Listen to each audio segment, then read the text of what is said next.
சாதாரணமா இங்க சொன்னா இங்க ஒண்ணு கேக்குது இல்ல ஒரு சவுண்ட், அதுக்கு காரணம் உள்ள இருக்கிற ஏர், காத்து. காத்தை நீங்க வேக்யூம் கிளியர் பண்ணிட்டீங்கன்னா இங்க ஓம்னு சொன்னா இங்க ஓம்னு கேட்காது.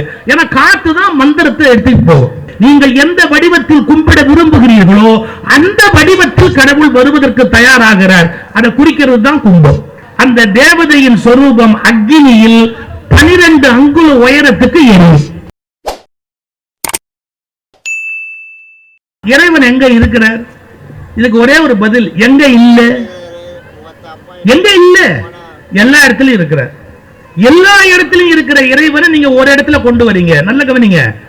அங்குங்கனாதபடி எங்கும் பிரகாசமாய் ஆனந்த பூர்த்தியாகி, அப்புறம் வானாகி மண்ணாகி வழியாகி ஒளியாகி வானாகி, அதான் தொடங்குது. இறைவர் எப்படி இருக்கிறார்னா ஆகாயமாக இருக்கிறார்.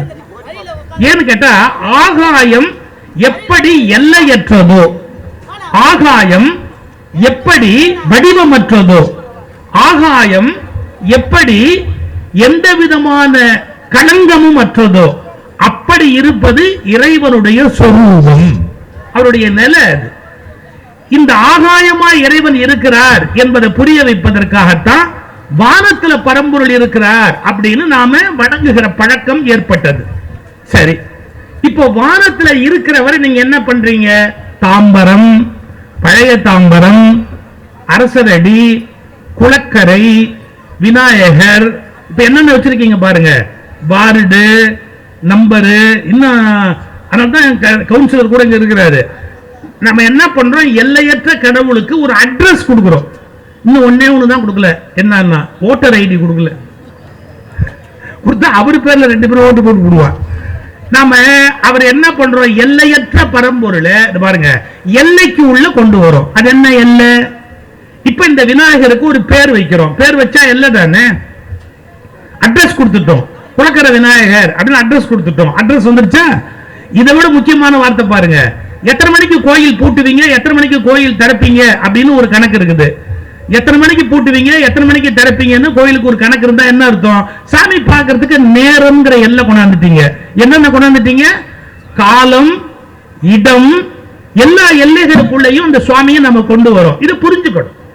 அப்போ எல்லையற்ற ஒன்றை எல்லைக்குள்ளே கொண்டு வருவது என்பது சில கிரியைகளால மட்டுமே முடியும். அந்த கிரியைகளை தான் சிவாச்சாரியார்கள் இங்க செய்யறாங்க. நீங்க புரிஞ்சுக்கணும். பாருங்க, வானத்துல இருக்கிற கடவுள் அருவமா இருக்கிறார். அருவம்னா என்ன? ஆப்ஸ்ட்ராக்ட், வடிவமே இல்லாதது, குணமற்றது, பரபிரம்மம். அது எல்லாமா அப்படியே இருக்கு. அந்த வானத்துல இருக்கிற ஆற்றலை நீங்க என்ன பண்றீங்க? இப்ப யாகசாலையில சிவாச்சாரியர்கள் சொல்லியிருப்பாங்க, மந்திரம் சொல்லியிருப்பாங்க. சிவனுக்கு ஒரு மந்திரம் இருக்கு, விநாயகருக்கு ஒரு மந்திரம் இருக்கு. அதை ஜபிக்க ஜபிக்க ஜபிக்க அந்த எனர்ஜி அப்படியே உள்ள அந்த நெருப்புக்குள்ள வரும். ஆனா நெருப்புக்குள்ள எப்படி வரும்? அவங்க சுவாச காற்று வழியா மந்திரத்தை ஜபிக்க ஜபிக்க பாருங்க, ஆகாயத்தில் இருக்கிற கடவுள் காற்றில் இறங்குகிறார். காத்துல தானே மந்திரம். இப்போ ஒருத்தர் மந்திரம் சொல்றாருன்னு வச்சுக்கோங்க, அந்த மந்திரத்தை நீங்க கேட்கணும்னா இந்த இடத்துல ஏர் இருந்தாதான் அதுல மந்திர ஒலி டிராவல் பண்ணும். சவுண்ட் எதுல டிராவல் பண்ணும்? காத்து வழியா தான் டிராவல் பண்ணும். நீங்க சயின்ஸ் படிச்சவங்க தெரியும், இந்த பாத்திரத்தை எடுத்து வேக்யூம் உள்ளுக்குள்ள இருக்கிற காத்தை பம்ப் பண்ணி வெளியே எடுத்துட்டீங்கன்னா இங்க ஒண்ணு சொன்னா இங்க கேட்காது. சாதாரணமா இங்க சொன்னா இங்க ஒண்ணு கேட்குது இல்ல ஒரு சவுண்ட், அதுக்கு காரணம் உள்ள இருக்கிற ஏர், காத்து. காத்தை நீங்க வேக்யூம் கிளியர் பண்ணிட்டீங்கன்னா இங்க ஓம்னு சொன்னா இங்க ஓம்னு கேட்காது. ஏன்னா காத்து தான் மந்திரத்தை எடுத்துட்டு போகும். சிவாச்சாரியார் என்ன பண்றாரு? மந்திரத்தை ஜபிக்கிறாரு. ஓம் நமஸ்தே அஸ்து பகவன் விஸ்வேஸ்வராய மகாதேவாய திரியம்பகாய திரிபுராந்தகாய திரிகாலாக்னிகாலாய காலாக்னி ருத்ராய நீலகண்டாய மிருத்யுஞ்சயாய. இப்போ சிவபெருமானுக்குரிய மந்திரம். இதை ஜபிக்க ஜபிக்க என்ன ஆகும் அப்படின்னு கேட்டீங்கன்னா பாருங்க, காத்துல இருந்து அந்த வைப்ரேஷன் புறப்பட்டு எங்க வருது? ஆகாயத்துல இருந்து காத்துக்கு இறங்குது. இதே மாதிரி ஜபங்களை பண்ணி பண்ணி பண்ணி பண்ணி அவங்க என்ன பண்றாங்க? யாக நெருப்ப கண்ணால பார்க்கணும். கண்ணால பார்த்தா என்ன வரும்?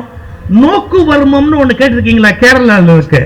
நோக்கு வர்மம்னா என்னன்னா பாருங்க, ஒருத்தர் ஆசான் அப்படின்னு ஒருத்தர் நிப்பாரு, அவரை நீங்க கிட்டக்கையே போக முடியாது. அவரை வீழ்த்தணும்னு நினைச்சா நீங்க வீழ்த்தவே முடியாது. ஏன் தெரியுமா? நீங்க 5 அடிக்கு அந்தாண்ட வரும்போது அவர் கண்ணால இப்படி பார்த்தாருன்னா அப்படியே நீங்க ஊந்துருவீங்க. நான் ஏதோ காதுல பூசுத்துற வேலை சொல்லல. யூடியூபுக்கு போங்க, நோக்கு வருமம்னு போடுங்க. நோக்கு வருமத்துல கேரளால இப்போ ஒருத்தர் இருக்கிறாரு. அவரை ஒரு தொலைக்காட்சி நிருபர் பேட்டி காண போனா, அவர் 5 அடி முன்னாடி நிக்கிறாரு. இவர் தொடக்கூட இல்லை. அவன் அப்படியே பார்க்கிறாரு. சுருண்டு கீழே விழுந்துட்டான். ஒண்ணுமே பண்ண முடியாது. அப்புறம் அவரு ஒரு தட்டு தட்டுறாரு. அப்பதான் எழுப்ப முடியும். அப்ப இந்த பார்வைக்கு எவ்வளவு சக்தி இருக்குது. நோக்கு வருமம் அப்படின்னு பேரு. சிவாச்சாரியார்களுக்கு அந்த வித்தை தெரியணும். எப்படி தெரியுங்களா? ஆகாசத்துல இருக்கிற ஆற்றலை அவங்க காற்று வழியான மந்திரங்கள்ல இறக்கி காத்துல இருந்து அந்த நெருப்பை பார்ப்பாங்க. இந்த நெருப்பை பார்க்க பார்க்க பார்க்க அந்த இறை ஆற்றல், நீங்க விநாயகரோ முருகனோ அம்பிகையோ எந்த தெய்வமோ பெருமாளோ யாரை குறித்து மந்திரம் சொல்லப்படுதோ அந்த தேவதையின் சொரூபம், கொஞ்சம் கவனிங்க, அந்த தேவதையின் சொரூபம் அக்னியில் 12 அங்குல உயரத்துக்கு ஏறும். சரியா நம்ம மந்திரத்தை சொன்னோம்னா டெஸ்ட் என்னன்னு கேட்டா, நான் விநாயகரை குறித்து மந்திரம் சொல்றேன் அப்படின்னா அந்த யாக அக்னி விநாயகர் வடிவத்திலேயே வரும். நான் முருகனை குறித்து மந்திரம் சொல்றேன் அப்படின்னா யாக அக்னி முருகனுடைய வடிவத்திலேயே வரும். இது வெறும் கற்பனை இல்லை. என் நண்பர் ஒருத்தர் கும்பகோணத்தில் இருக்கார், ஸ்ரீவித்யா உபாசகர். அவர் என்ன பண்ணுவாரு, ஸ்ரீவித்யா பூஜையில கஜ பூஜை, யானைக்கு பூஜை பண்ணணும். இப்ப நாம கோ பூஜை கஜ பூஜைன்னா என்ன பண்றோம்? நம்ம வீட்டுல பால் கொடுக்கறவருக்கு காசு கொடுத்தா பசுமாட்டை கொண்டாந்து நிறுத்துவாரு. நம்ம உடனே அகத்திக்கீரை கொடுத்துட்டு மஞ்சளும் குங்குமம் வச்சு அந்த கோவை சுத்தி வருவோம். நல்ல கவனிங்க, கஜ பூஜைன்னா யானை. கோயில்காரருக்கு காசு கொடுத்தா யானையை கொண்டாந்து வீட்டு வாசல் நிறுத்துவாரு. நாம அந்த யானைக்கு இங்க இருந்து குங்குமம் பழம் எல்லாம் அதுக்கு கொடுத்துட்டு சுத்தி வருவோம். என் நண்பர் கும்பகோணத்துல இருந்தவர் ஸ்ரீவித்யா உபாசகர். யானைக்கெல்லாம் புக்கிங் பண்ண மாட்டாரு, அவர் ஜெபிச்சுக்கிட்டே இருப்பாரு. அப்படியே ஜபம் பண்ண பண்ண கோயில் யானை அறுத்துட்டு ஓடியாந்து ஒரு வீட்டு வாசல்ல நிற்கும். இதான் மந்திரம் பலிதமாயி இருக்குங்கிறதுக்கு அடையாளம். சார், நம்ம என்ன பண்ணனாலும் டெஸ்ட் பாஸ் பண்ணணும். நம்ம என்ன பண்ணனாலும் டெஸ்ட் பாஸ் பண்ணி குவாலிஃபை பண்ணணும். சும்மா நாம தெரிஞ்ச மாதிரியே பேசக்கூடாது. நம்ம எந்த அளவுக்கு வித்தையில சித்தி ஆயிருக்கிறோம் அப்படிங்கிறதுக்கு டெஸ்ட் இருக்கு. கும்பாபிஷேகம் பண்ணா கருட மேல வரணும். நீங்க யாக அக்னியில ஒரு சுவாமியை கொண்டு வந்து நிறுத்தினா யாக அக்னியில சுவாமியோட வடிவம் வரணும். போட்டோ எடுத்து பார்த்தா அப்படியே அந்த எனர்ஜி லெவல் அப்படியே அந்த யாக அக்னியில் நிக்கும். இப்ப இவங்க என்ன பண்றாங்க, மேலேந்து இறக்கி காத்துல, காத்துல இருந்து எங்க நெருப்புல, நெருப்புல வந்ததுக்கு அப்புறம் என்ன நடக்கும் தெரியுங்களா? ஒரு கும்பத்துல தண்ணி வச்சிருக்காங்க. இந்த நெருப்புல சுவாமி வந்த உடனே அவருக்கு திருப்தி பண்ணணும். இப்ப நம்ம வீட்டுக்கு ஒருத்தர் பெரிய மனுஷன் வந்தா கொஞ்சம் தண்ணி கொடுப்போம், உட்காருங்க தண்ணி கொடுங்க அப்படி. இப்ப நான் ஐயா வீட்டுக்கு போனேன், அவங்க காஃபி முறுக்கு என்னென்ன கொடுத்தாங்கன்னு சொல்லிடணும். ஏதாவது சாப்பிட்டா கரெக்டா சொல்லிடணும். நல்ல டீ கொடுத்தாங்க. யாருக்கு டீ வேணாலும் அவங்க வீட்டில் போய் குடிங்க, ஏதோ என்னாலான உதவி நம்ம சொல்லிட்டு போயிடலாம். அருமையான டீ கொடுத்தாங்க, காஃபி இல்லை டீ கொடுத்தாங்க. எதுக்கு சொல்ல வரேன், ஒரு பெரிய மனுஷன் வீட்டுக்கு வந்தா அவங்களுக்கு வேண்டியதெல்லாம் கொடுப்பாங்க. தண்ணி குடிச்சு குடிக்கிறீங்களா அப்படின்னு. இதுக்கு என்ன பேரு, மரியாதை பண்றதுன்னு பேரு. அது மாதிரி இப்ப சுவாமி எங்க வந்திருக்கிறாரு, நெருப்புல வந்துட்டாரு. உடனே நெருப்புல என்ன பண்ணுவாங்க, அவருக்கு பூர்ணாகுதி கொடுப்பாங்க. இந்த பூர்ணாகுதின்னு இப்படி கொடுக்குறாங்களே என்னன்னு கேட்டா, உள்ள வந்திருக்கிற தெய்வ சக்திக்கு என்னென்ன கொடுக்கணுமோ அதையெல்லாம் எடுத்து அந்த நெருப்புல கொடுப்பாங்க. அப்படி ஆகுதி கொடுத்த உடனே கடவுள் திருப்தி அடைவார். வந்தவங்களுக்கு எல்லாம் கொடுத்த உடனே பெரிய மனுஷங்க திருப்தி அடைவாங்க. அடுத்து ஒரு ரிக்வெஸ்ட் பண்ணணும், என்ன, வாங்க உள்ள எங்க கோயிலுக்கு வாங்க, வாங்க எங்க கோயிலுக்கு வாங்க. எப்படி கூப்பிடுறது, தர்பையால கூப்பிடணும். அவங்க தர்பையால ரிக்வெஸ்ட் பண்ணுவாங்க, இங்க இருந்து கும்பத்துக்கு வாங்க, இங்க இருந்து கும்பத்துக்கு வாங்க அப்படி. நீங்க கவனிச்சிருந்தா தெரியும், யாகசாலையில அக்னி அதுக்கு பக்கத்துல இருக்கிற கும்பம் இருக்குல்ல, அந்த கும்பத்துல இருந்து காப்பர் வெள்ளி இதுல அப்படியே ஒரு ஒயர் கனெக்ஷன் பண்ணுவாங்க, தர்ப 3. இந்த கும்பத்துல இருந்து தாம்பரம், காப்பர், தாம்பரத்துல தாம்பரத்துக்கு பஞ்சம் இருக்காது, காப்பர். அடுத்தது வெள்ளி, அதுக்கு அடுத்தது தர்ப. இது 3லயும் ஒரு ஒயர் மாதிரி எலக்ட்ரிசிட்டி பின்னி அதை கொண்டு போய் மூல மூர்த்திக்கு அதை லிங்க் பண்ணுவாங்க. ஏன்னா இங்க பண்ற எல்லா பூஜையும் கலெக்ட் ஆகி அந்த சக்தி அப்படியே நேரா போனோம். கோயில் என்பது என்ன என்று கேட்டால் சக்தி களம், எனர்ஜி சேவிங் சென்டர்.